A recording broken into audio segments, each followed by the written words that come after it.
I will begin by saying that this moment for a lot of Israelis, for a lot of Jews, and generally for a lot of people around the world, is a moment when we are letting go of delusions. And it's hard. Some of those delusions are deeply held. But if we are truly to emerge from this moment stronger and better, we need to finally let go of those delusions. And I see how some of them are still perpetuated now. But we're never going to get to anywhere better if we will continue to close our eyes. So I want to make the argument that October 7th, 2023 was decades in the making.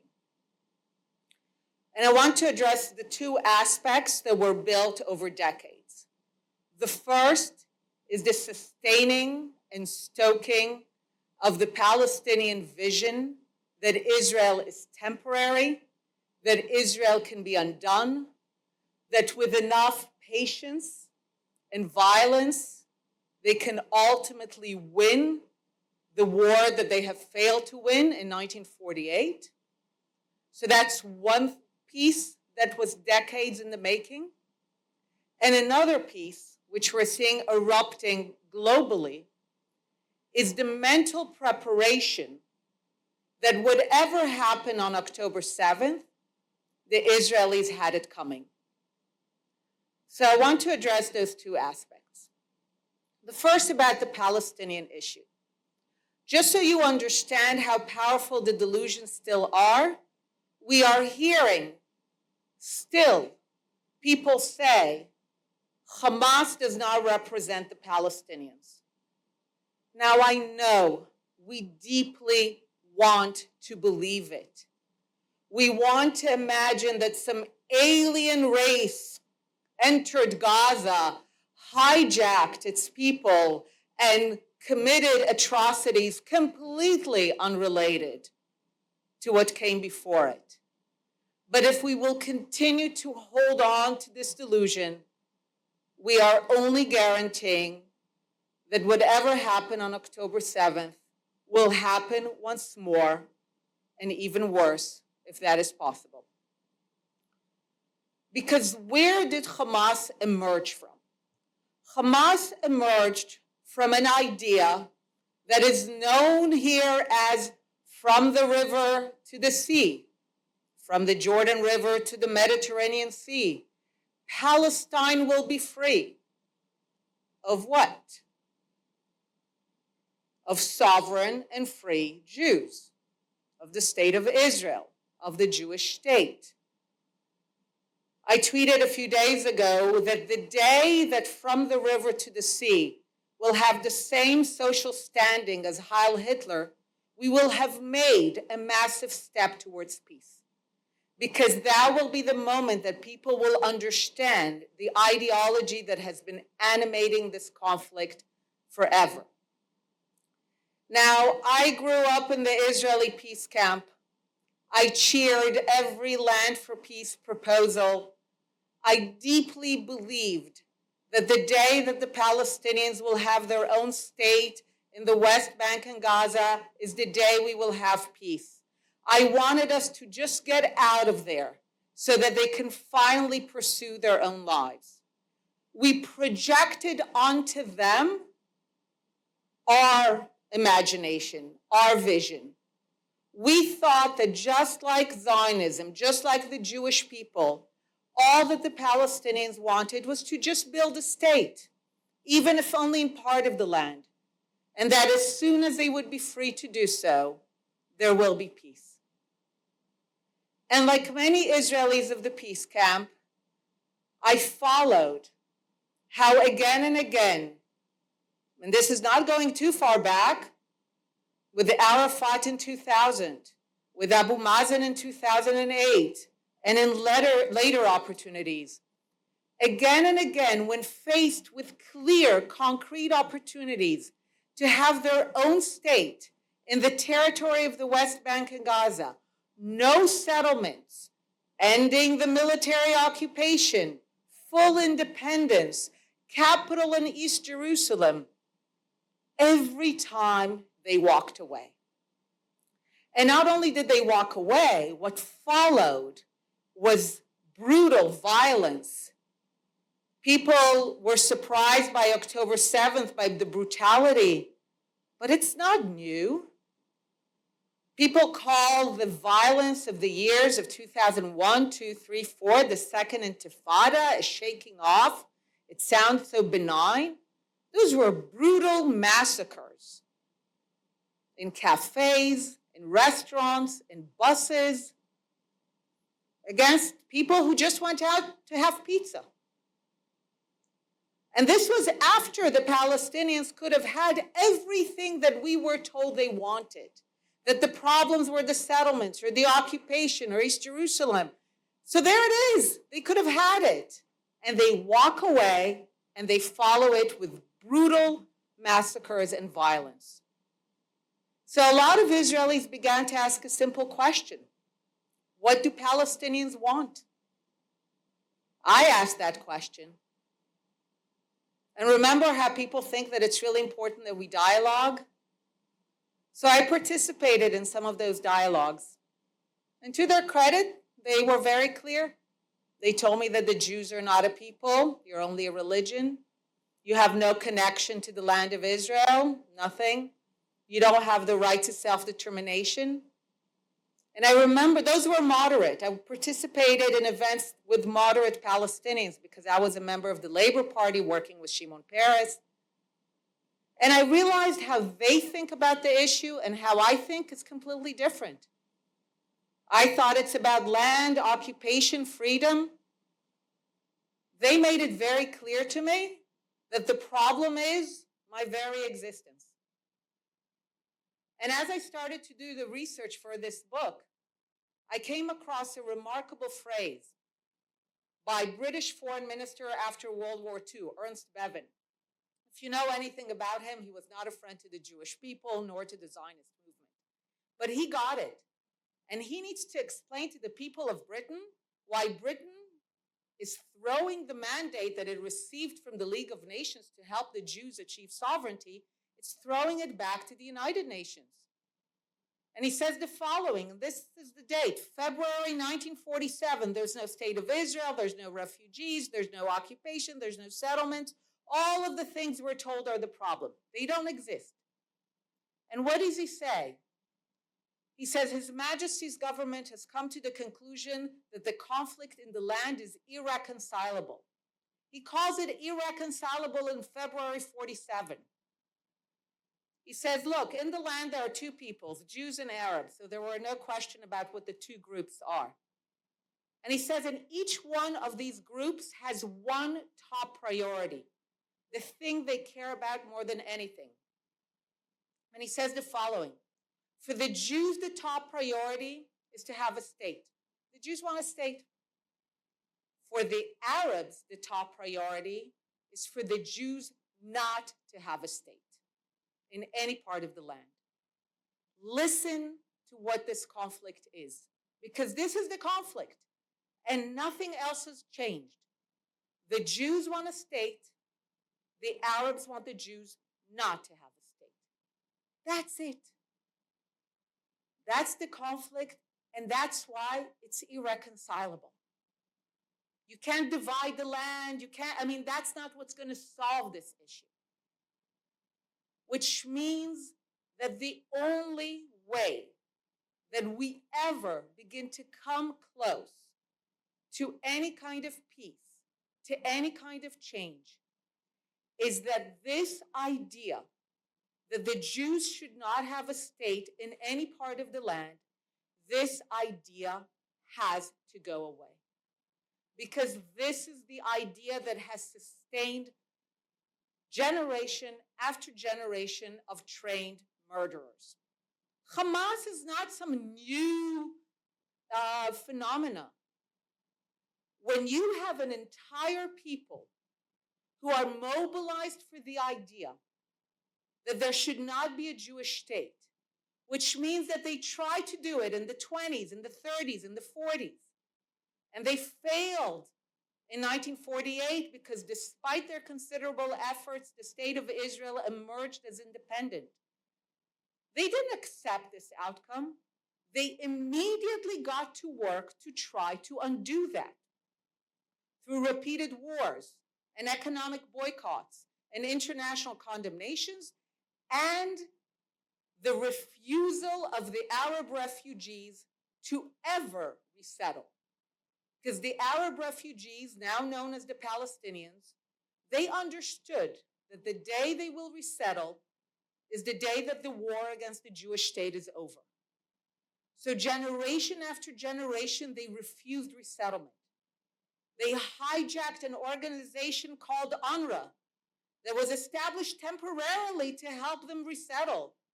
But they hijacked it in a long train of hijacking things. They hijacked UNRWA to make it essentially a Palestinian organization. And they were very smart about it. Initially, UNRWA was going to be called REWA, R-E-W-A. But they insisted to have the letters UN so that it will have this cachet of international legitimacy. But it's not. It's a Palestinian organization completely devoted to the idea that Palestinians do not have to come to terms with the existence of the state of Israel. So they've created unique conventions of being refugees generation after generation, of inventing something that doesn't exist for any other refugee group, of a right of return to another sovereign state. All unique conventions for the Palestinians intended to convey one thing, that from their perspective, the war of 1948 is an open case, and that they can still win it. And you know, when the book came out, I invented a word called West-plaining. We see a lot of it now in the media. West-plaining is when Western diplomats and journalists explain away what Palestinians have just said. And to the credit of Palestinians, for a century, they have made their intentions very clear. That's why Ernst Bevin was able to know what they wanted. But Westerners don't want to look it in the eye. So Palestinians will say what their intentions are, and Westerners will explain it away as no, it's about the occupation, it's about territory, it's about the conditions in Gaza, all the things that they never say. And in Gaza, just so we understand, 2/3 of the people who live in Gaza, despite almost all of them being born in Gaza, having lived there all their lives, their parents, their grandparents, their great-grandparents were born there. They were not displaced by war, but they consider themselves refugees from a war that supposedly ended more than 7 decades ago.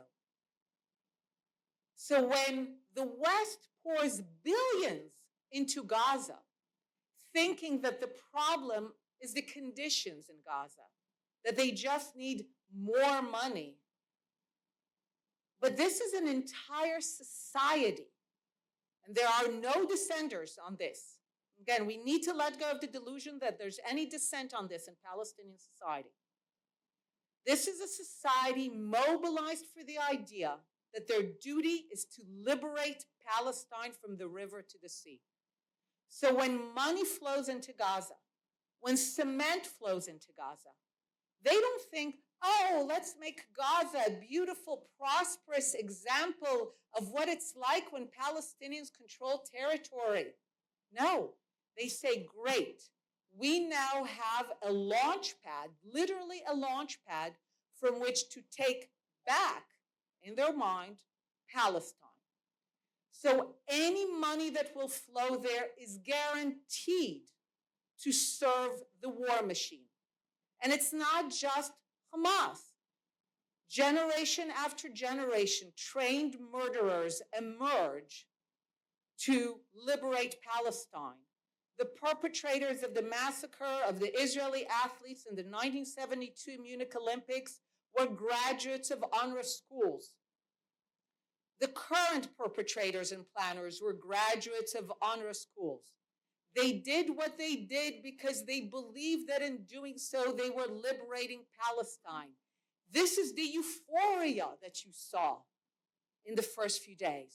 That's what they spoke about. That's what they want. Now, I'm reading now a fascinating book called Embracing Defeat about Japan, because we need to think on that scale.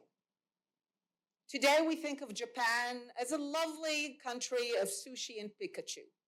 I'm sure you know that the atrocities committed in Korea, in China, were on a level and a scale that is unimaginable.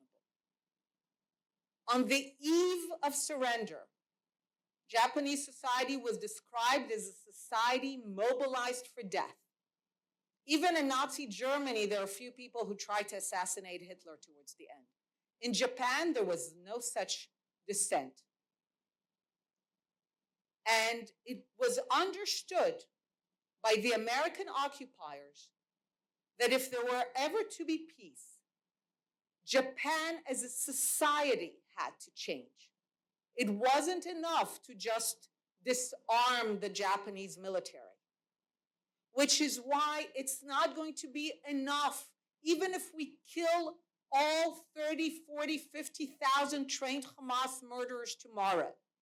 If all the tunnels are gone, if all the weapons are gone, there will be another group of trained murderers rising under another name, just as like we had Fatah and Jihad and the DFLP. There will always be a new organization rising to liberate Palestine until we finally understand what we're up against. So I know that this is not easy because most people want to escape the magnitude of the challenge. Much easier to go with the cliche of Hamas doesn't represent the Palestinians and they just want a better future and let's just make sure that the aid flows in. Unless Palestinian society rethinks its very goals, its very values, what it means to be a Palestinian, we can never move forward to peace. That's what we need to address. So that's one aspect that has been decades in the making, and too many have closed their eyes to what was going on. And now I just want to say a few words about what's been decades in the making here and around the world. For years, if not decades, we have been subjected to something that I call the placard strategy. The placard strategy, and you know what it is because you've seen it on placards in anti-Israel demonstrations, is the process by which you write on one side of the equation, Israel, Zionism, sometimes you just draw a Star of David, and then an equation sign. And the placard strategy has been so effective that we know what's on the other side of the equation. Colonialism, racism, apartheid, Nazism, genocide, ethnic cleansing. And just to give you a sense that those words are not chosen for their description of reality, because they're not, they're chosen because they evoke evil. And how can you see that? Because in recent years, it was written that Zionism in Israel equal white supremacy. Where did that come from? It only came from the fact that the mood here was that white supremacy is evil and everyone agreed. So let's take white supremacy and put it next to Israel and Zionism and the Star of David, regardless of any kind of historical sense. Now, the placard strategy has been so powerful and effective that you can put an anti-Israel speaker on TV for 30 seconds, and no matter what the question is, they will manage to say apartheid, genocide, racism in that answer. And what happens in the process is that we are all subjected to an ongoing refrain that says Israel, Zionism, Star of David equal evil. Israel, Zionism, Star of David equal evil. And it's a refrain that keeps, it's in academia and it's on television, it's on placards, it's everywhere. And as I'm sure some of you know, it is the greatest legacy of the Soviet Union in America. The Soviet Union no longer exists, but its greatest legacy is very much alive. Every time that someone says Israel apartheid, Israel genocide, a Soviet angel flaps their wings. Because this is the idea that they developed already in the 1960s and 70s. So it has nothing to do with recent actions by any Israeli government.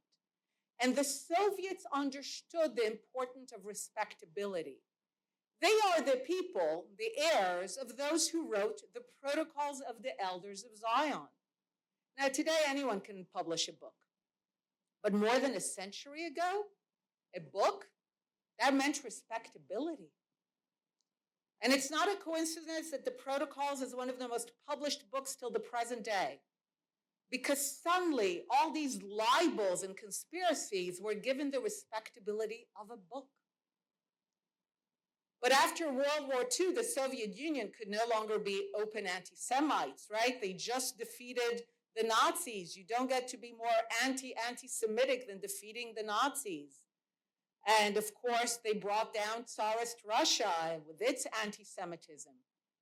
So the Soviets developed the respectable anti-Zionism with its equation of Zionism in Israel with all that is evil.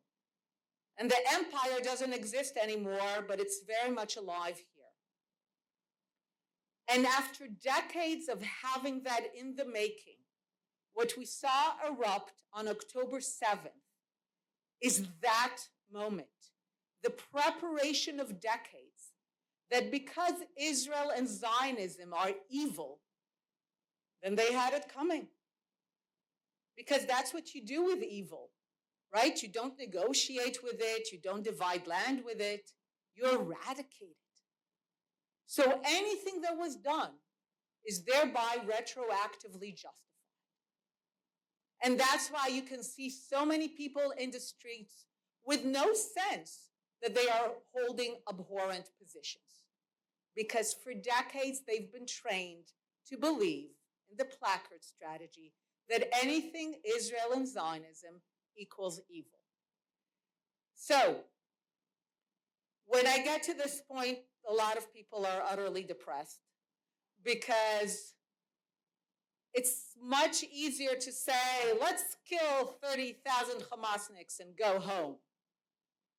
It's much, much harder to really root out ideas that have been built and indulged and sustained for decades. But as I was reading this book about Japan, what was fascinating was the debate among the American policymakers between the radical branch and the less radical branch. The radical one ultimately won. The radical branch claimed that the non-radical one were only trying to trim a very sick tree. But that if Japan were ever to be a peaceful society, the entire tree of militarism, of a society mobilized for death, had to be uprooted, branch and root. And that's the kind of radical visionary thinking that we need today. Ultimately, this was a vision that brought peace, that created a different world, that created a Germany and Japan that are pillars of a peaceful world, which would have been unimaginable in the 30s and early 40s. So we need that kind of radical vision that, first of all, understands what we're up against, refuses to indulge, refuses to give in to easy cliches, and ultimately is willing to do the hard, long work necessary to create a real transformation in Palestinian society. Thank you.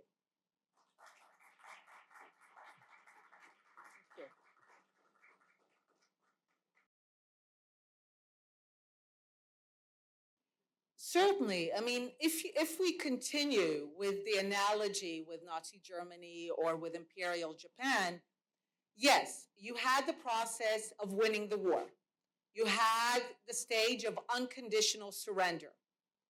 But what was impressive in the American and Allied thinking about those societies is that it didn't end there, is that they understood that after the surrender, after the Allies are victorious, you don't just, call it a day. You actually invest in recreating, rebuilding that society, because you need to make sure that they will not do again. For Germany, it was basically 75 years of Germany being a problem for Europe. Japan had its own, depending how you count it. But it was the understanding that destruction and defeat are not where it ends. What you need to have later is the radical vision of transformation. And this is what I want to press, because right now we're in the process of destruction. But what I am not happy with, at least the way that our government is phrasing the goals, is that they keep on talking about destroying Hamas. And I understand the desire to have a limited, achievable goal.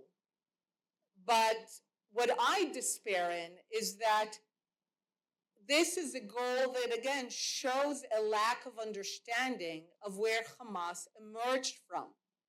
When the UN Secretary General said, October 7th didn't happen in a vacuum, my response was, hell yeah, I mean, it didn't happen in a vacuum, but it's the wrong vacuum that you think about. And let's discuss the vacuum. And this is exactly what I talked about, how this was decades in the making. So we have reached this point that the West actually has been complicit for decades in sustaining, indulging, fueling this Palestinian vision, never wanting to confront it. And if we continue on this path, there will neither be victory nor the remaking of Palestinian society. So we need to understand that it's an entire society mobilized for the idea of liberating Palestine. In many ways, this is what it means to be Palestinian. It's to believe that your goal in life is to liberate Palestine.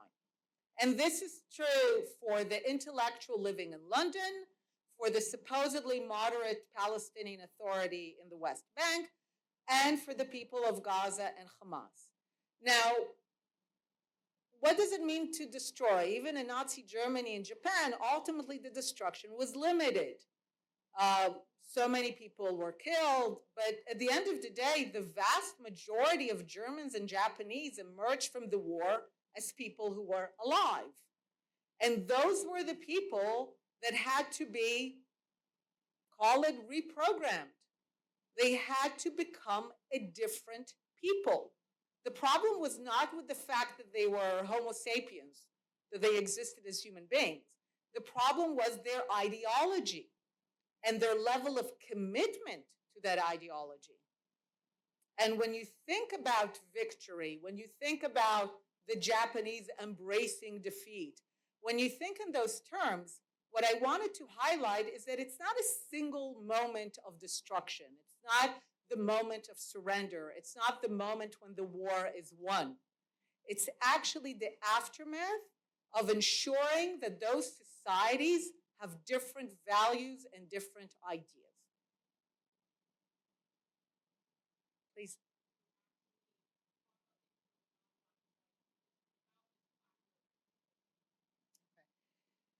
So, as I said, to the credit of Palestinians, they've been very clear for a century as to what they're fighting for. And I agree with you completely. One of the reasons I'm very proud of this book is that this book gives the Palestinians the respect of taking them at their word. A few months ago, the book won this prize in Israel, and there was the ceremony, and at DNI, and my co-writer, we talked about the main thesis of the book. Now, in the audience were two Druze officers. If you know, in Israeli society, Druze are a small Arabic-speaking Muslim sect that are loyal to whichever country they live in. They serve in the Israeli military. So these two senior Druze officers come up to a DNI at the end of the talk and they say, "Congratulations.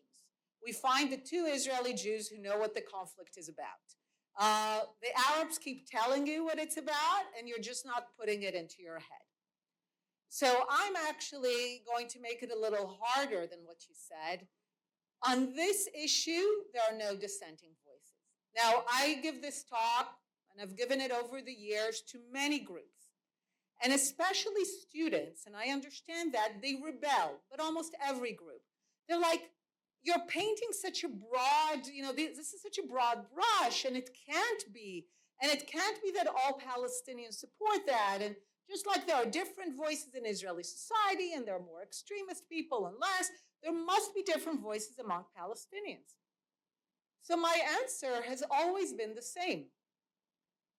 That actually by making such a broad claim, I have opened myself up to easy rebuttal. It's easy to refute me. So go ahead. Please bring me a Palestinian who, in their own words, because of West Plaining, I refuse to have anyone who tells me, "Oh, they told me that." They have to say it in their own words publicly. It could be an op-ed, it could be a tweet, it could be a speech, but it has to be in their own words and it has to be public. And the words can't be some mushy, "Oh, we long for the day of peace," or "We hope a ceasefire and for the violence to end." You know, when I worked with Shimon Peres and all that, there was this idea that in peacemaking, we need constructive ambiguity. Let's just fudge the issues, get everyone to sign an agreement. They'll build trust, things will take care. What we know is that it's been destructive ambiguity. So I've become a proponent of what I call constructive specificity. Be very, very precise. So what do we need to hear? I, a Palestinian, support the equal right of the Jewish people, as a nation, to self-determination in their historical homeland in the land of Israel. We understand that the implication of that is that we can build the state of Palestine next to the Jewish state of Israel rather than instead of it. We understand that this means that we are now refugees and that we do not have a right of return into the sovereign state of Israel. That's what we need to hear. I can assure you no one comes back. And I can even tell you a little story that a few months ago I met with someone super, super senior in Congress. He read the book, he loved it. And he said, "Einat, but there must be other Palestinians that think differently. Maybe the younger generation." And I was like, in many ways, it's even worse. And he had two staffers sitting with him. And the staffers were like, "Oh, thank God. He keeps sending us to find these Palestinian voices and we never find them. So now we know that it's not that we're not doing our job." So look, beginning in the last few days, there's one person on Twitter who's been very vocal. I keep retweeting him. I'm actually looking for these voices. If anyone finds me them, I highlight them, I platform them, because I believe that the moment that we will begin to have a critical mass of such voices, that's the moment when Palestinian society is transformed. We can begin to imagine and think of peace. But right now, this is about it. 1-2 people on Twitter that are sidelined from Palestinian society. So I actually stand behind this very broad claim. You know, people sometimes tell me, "Oh, there's opposition to Hamas in Gaza. They're not popular." I'm like, that's true. There's substantial opposition on issues of corruption, on issues of economy, on issues of religion, but they all agree on the slaughter of Jews. That's not an issue of contention there. So again, we need to not tell ourselves stories and project onto them what would make our life easier. I posted a few days ago this distinction between doing good and feeling good. And my experience is that too many policymakers just want to feel good. And what does it mean to feel good? Call for a ceasefire, make sure there's aid going into Gaza. That makes you feel good. It does no good. Doing good means doing a lot of things that don't feel good. Like was said here, it means telling Palestinians that it's over, that the war of 1948 is a closed case, that the state of Israel is here to stay, that they are not refugees, that they do not possess a right of return, that they need to move on. I don't know many policymakers who are willing to do those things. I assure you, I'm having no fun. I want to be like the nice person who wants peace and butterflies and unicorns. I don't enjoy the last few years where I say all these dark things. It's not fun. But it is the truth. And I call myself these days a long-term peace activist because we have a history of the transformation of societies. We have examples of having peace where people thought that it could never be done. But it was not done by people who ignored what they were up against. Please.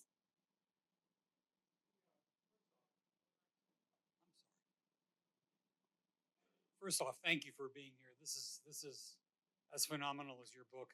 Thank you. Where I learned so much. So I've done a lot of work in the Arab world beyond the Middle East, and I don't detect the same intransigence. Maybe I'm not listening carefully. And then came the Abrahamic Accords, and several Arab countries recognize the state of Israel. And further away, they bless each mile. In Algeria, they 1,000 miles. That's Allah bless every mile. They want to be near it. How they believe, I don't know. Can you speak to whether there are coalitions possible? Yes. Any longer? I will even say something more in that direction. If I see any glimmer of hope, it's in the Arab world. In the West, I find that it's very hard to bring this message. The Soviet capture has been almost complete. Adi and I went many years ago to the heart of darkness, to Brussels, to the EU, where they fund UNRWA. And we met there with the person who's responsible for funding UNRWA, and the EU plus European countries are the top funders of UNRWA, about 2/3, if not more. And Adi and I give the entire talk and background.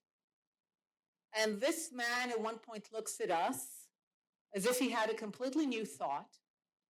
And he says it in the pace that I'm going to say it now. He says, "So you want to tell me that the reason we don't have peace is because they still want all of it?" And Adi and I are like, yes.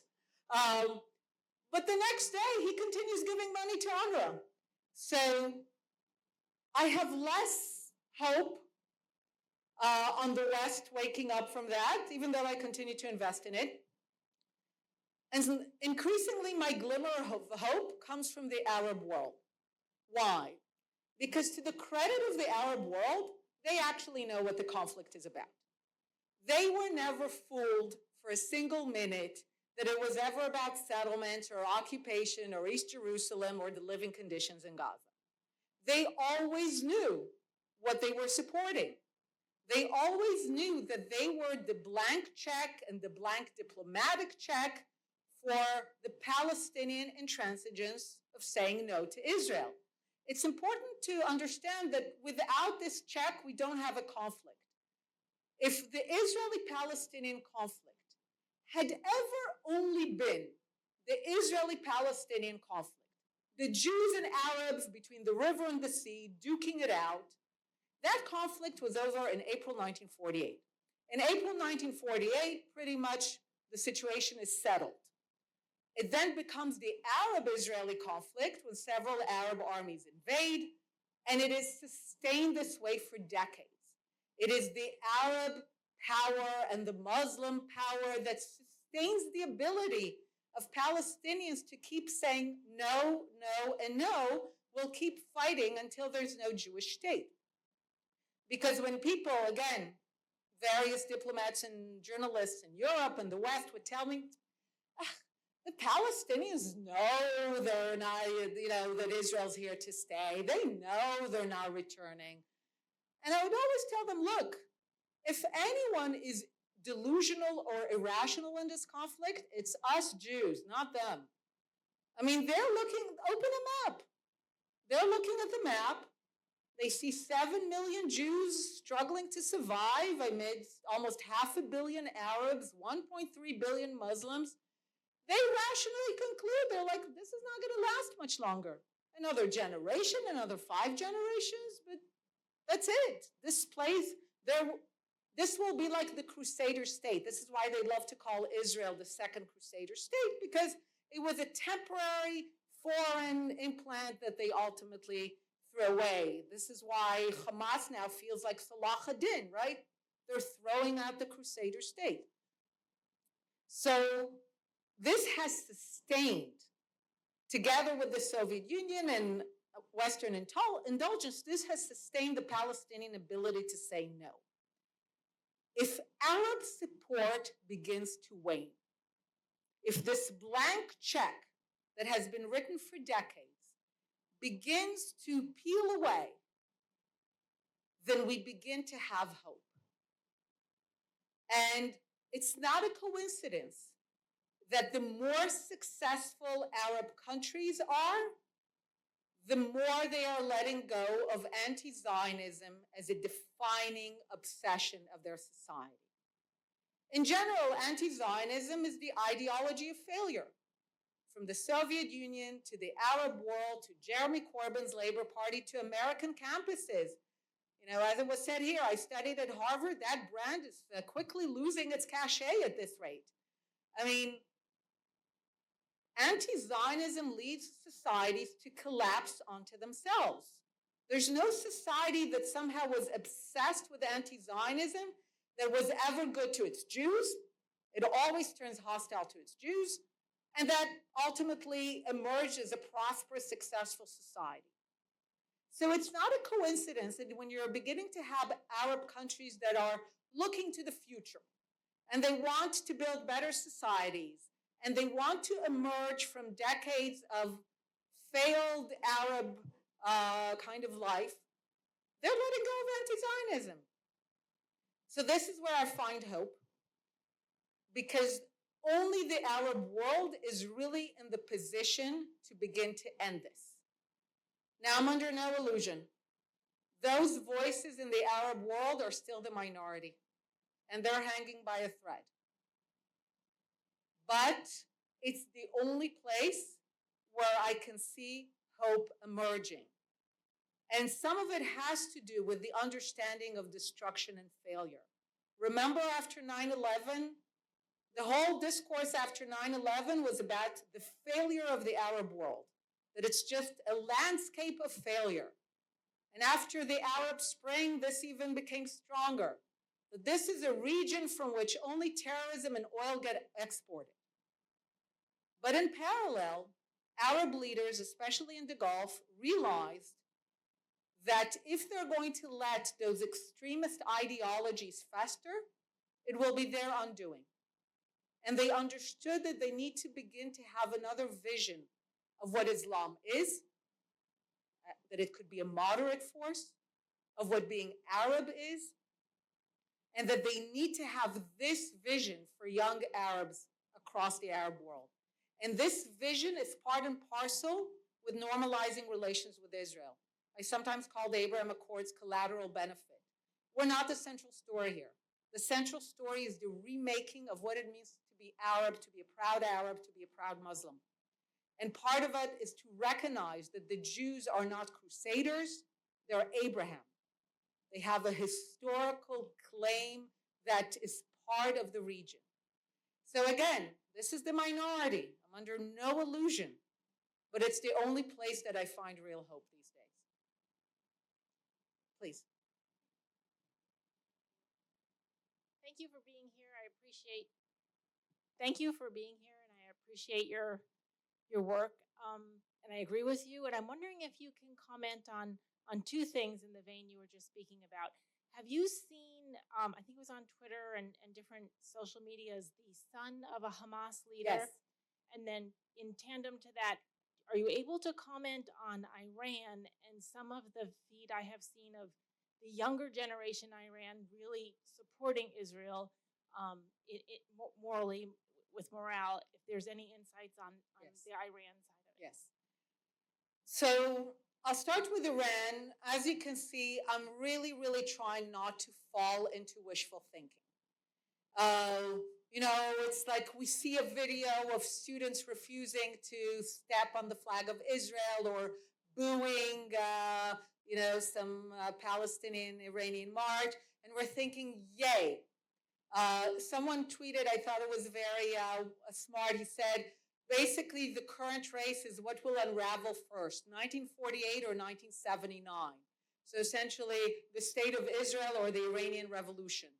I certainly hope it's going to be the Iranian Revolution. But the idea so I'm trying not to fall into wishful thinking. There's no question that if those are real changes, that's also a major source of hope for the future.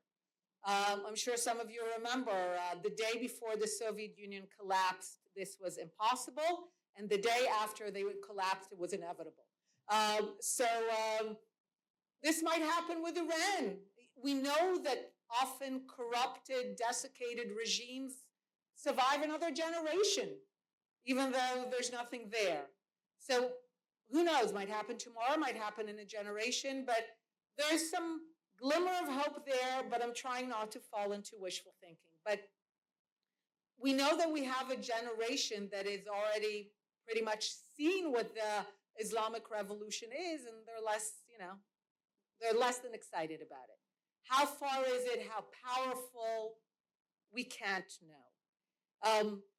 But this also has to do with the fact that Hamas, despite belonging to the Muslim Brotherhood Sunni branch, is supported by Iran, which is Shiite, because the Palestinian cause, as I've discussed, has always been the way for Arab powers, Muslim powers, to burnish their credentials.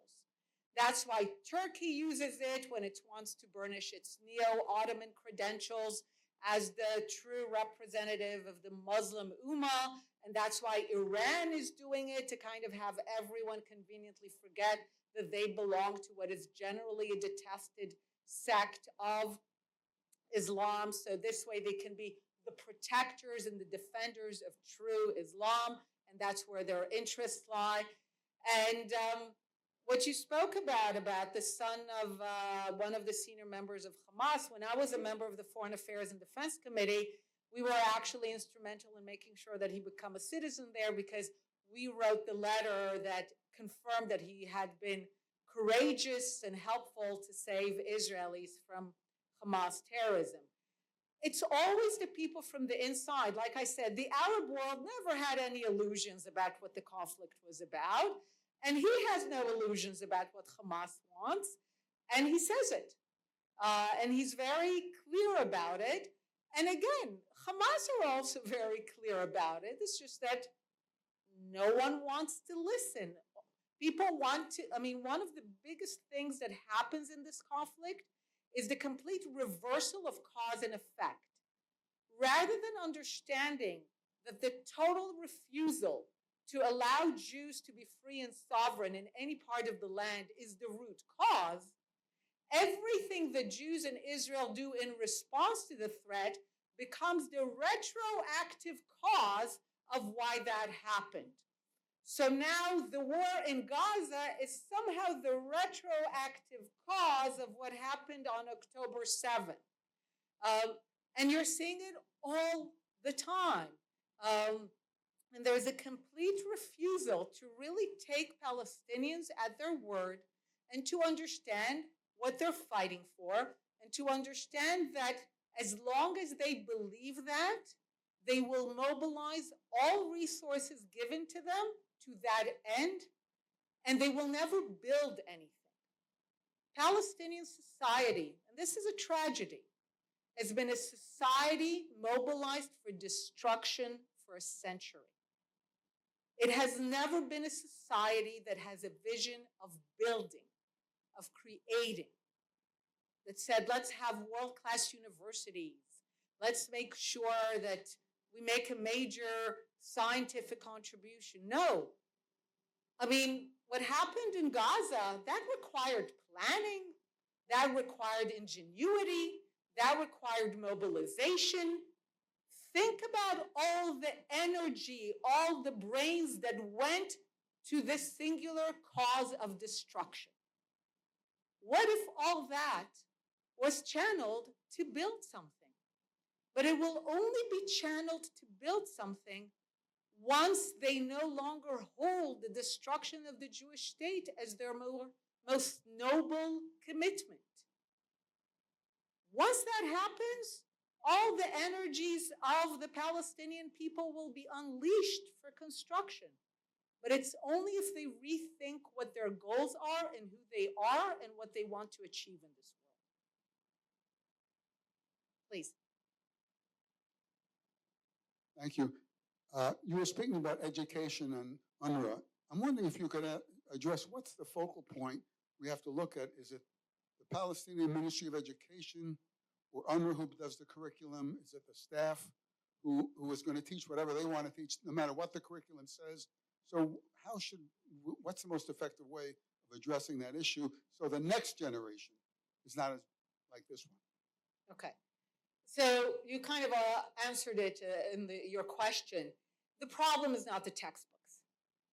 As you know it from a lot of the debates here, parents are generally going to oppose educating their children against their most sacredly held values.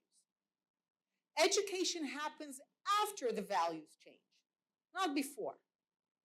So like you said, let's say tomorrow, and this has been an issue, we discuss it in the book since the 60s. You had Teddy Kennedy looking at the UNRWA books in the 60s and being appalled in the 60s. And nothing has been fixed because the problem was never the books. You could give UNRWA schools tomorrow the most pro-Israel, Zionist, Jew-loving books. The teachers, who are all Palestinians, people think that UNRWA is, when you hear UNRWA staff were killed, you imagine some nice Swedish and Norwegian volunteers who came to help. No, it's a Palestinian organization. These are Palestinians, some of them fighters. Those teachers, all Palestinians, all believing in the noble cause of from the river to the sea, will enter the room and will say, dear students, please close the books, put them aside, and let me tell you about the Palestine that was stolen from us and why it is your duty to take it back. That's what's going to happen. So what needs to happen is nothing less than dismantling UNRWA. There should be no money, no institution, nothing that goes to that. Because there's nothing, this goes to the Japanese idea. You cannot just trim the branches. This is the organization that has a major contribution, not just to the creation of a distinct Palestinian identity, let's say a separate form, Syrian or Lebanese or Egyptian or Jordanian, but to constructing that identity around the idea of revenge and return. So this is the organization that is pretty much created and sustained this toxic identity. So you're not going to get anywhere with just changing the books. And it's always driven me, the books are a good way to understand what's going on, but changing the books is not how you're going to change things. You change things by withdrawing the fuel, the money that goes into UNRWA, the legitimacy. I mean, Palestinians describe it. And as I said, they were smart in the 50s to insist that it would be called UN. They say every day that we go to the school and we hear that Palestine was stolen from us and that we need to liberate it, and we see the blue UN, we know that the world is with us. That's what needs to go. They need to understand that the world is not with them when this is being taught. That the world will be with them if they develop a constructive vision, but that the world refuses to continue to fuel their destructive vision. So there is nothing good that can come from continuing to sustain UNRWA for a single day. And it's not the books. It has to go root and branch. And I'll just say in this context, when the UAE signed the Abraham Accords, within 2 weeks, they changed the books. First, they signed the accords, then they changed the books because they realized we want to ensure that this act that we took will be in the hearts of people for generations. You cannot do it now if you don't dismantle the entire structure that sustains the complete opposite ideology.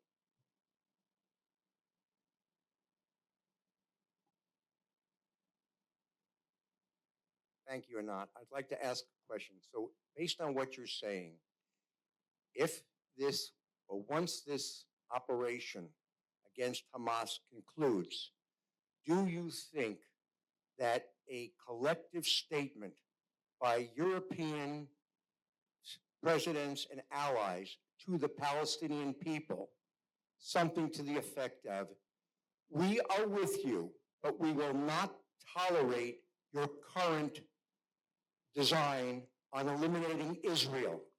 We will not have sympathy for you if you continue with this ideology.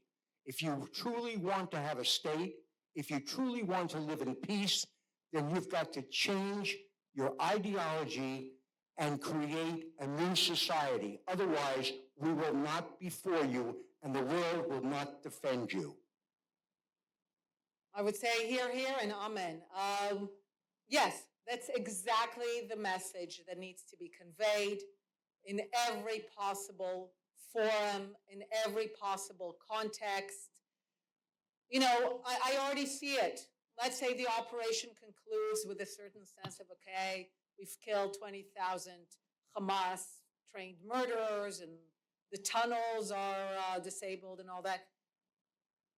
If we immediately rush, as so many have rushed, and I have a mountain of essays saying, don't start rebuilding Gaza before you deal with the ideology of Gaza. Because all the money, I have essays from 2017, 18, 19, 20, saying all the money you're putting into Gaza is going to go underground, is going to go to the war machine, because they believe that this is a noble cause. You know, often, again, I have a lot of well-meaning people, delegations coming to Israel, and they're saying, but don't the people of Gaza want a better future? A future for their children? And when Westerners think of a better future, they think, don't they want their kids to just study and go to college and have a nice house and have a good job? And I always have to tell them, that's the better future that they want. The future of Palestine is free from the river to the sea. That's the future they believe in. And we can't bribe them away from believing that.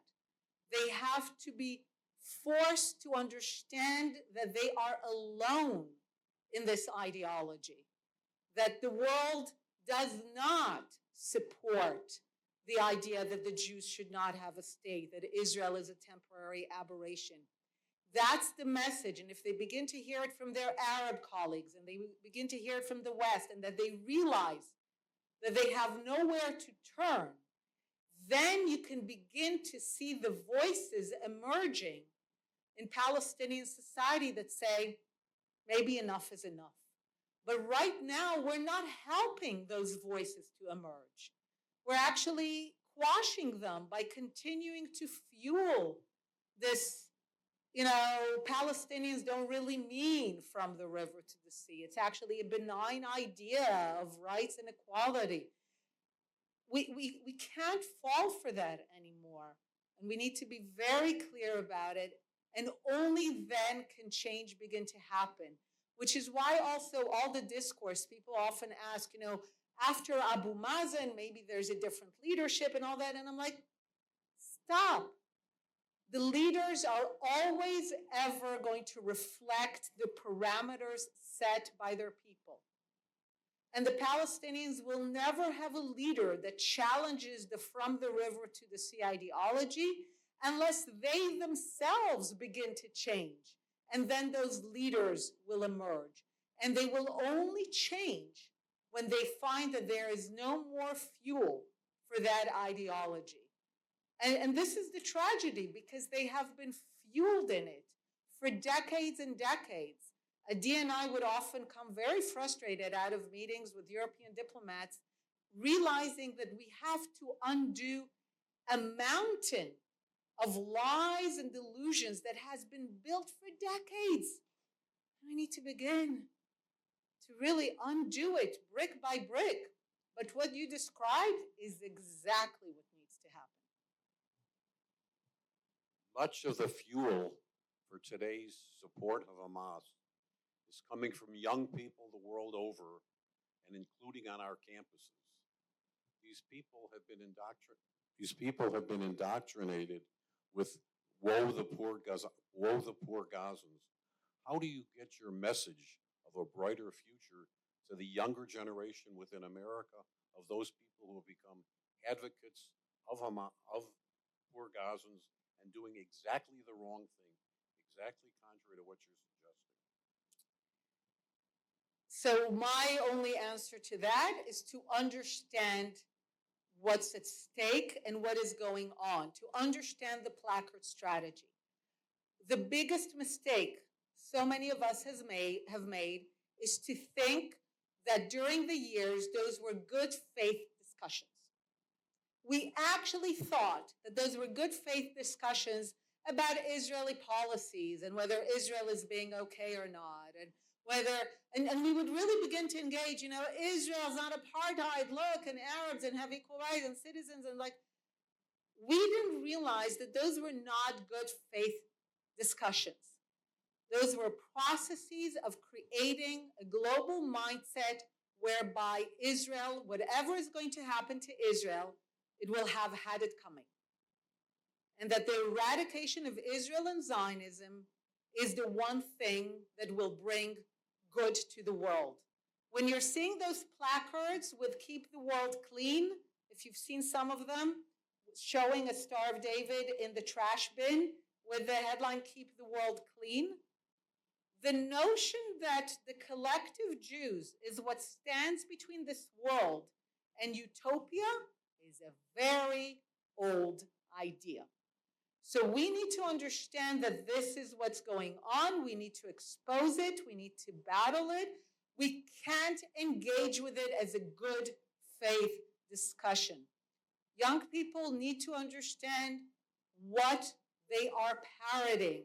When I begin to expose how the Soviet Union began to export all these ideas in the 60s and 70s, before there was Netanyahu and before there was this government, before there were settlements, before there was occupation.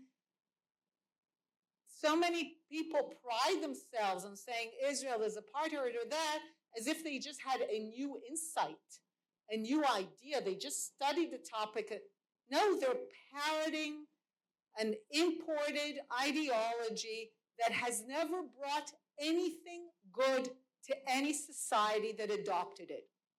I always tell them, look, I participated in 2 high-profile debates several years ago on whether anti-Zionism is anti-Semitism, and I lost them all because the other side will always bring this Satmar Jew, and they'll be like, look, there's a Jew who opposes Israel or Zionism, so we're not against Jews.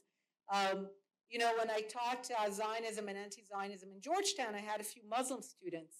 And when we studied the theology of the Satmar and the Torah Karta, they said, you know, we were always brought up to believe that those were our allies and they were supporting the Palestinian cause and they cared about Palestinians being kind of underdogs.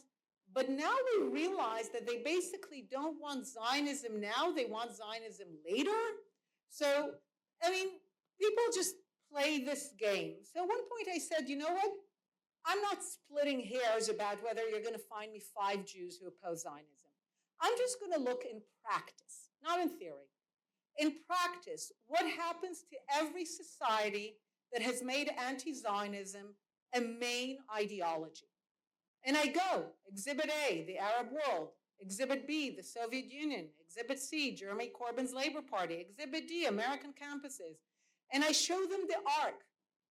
And I show them how when anti-Zionists say, oh, it's not about Jews, we love Jews, that's what the Soviet Union did, that's what the Arab world did. And yet within years of anti-Zionism being the defining feature of a society, there are no Jews left. And the society collapses onto itself. There's no arc by which this turns out well. None. And that's what we need to talk about. That this is the arc that they are on. And we need to have no discussion about Israel. This is the mistake we've made. We thought that those were genuine discussions about Israel.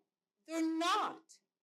They were the importation of an ideology that destroys a society, and if it's left unarrested, does not allow Jews to live in that society. It's always the same arc. That's the story. And once you begin to see the arc, once you see that there's no way that this ends well, that it's not about helping the underdogs or bringing world peace or equality, that it is the modern incarnation of some very ancient ideas, then perhaps we can begin to get people to see what's going on. I'm not saying it's for sure, but at least let's talk about what's really going on.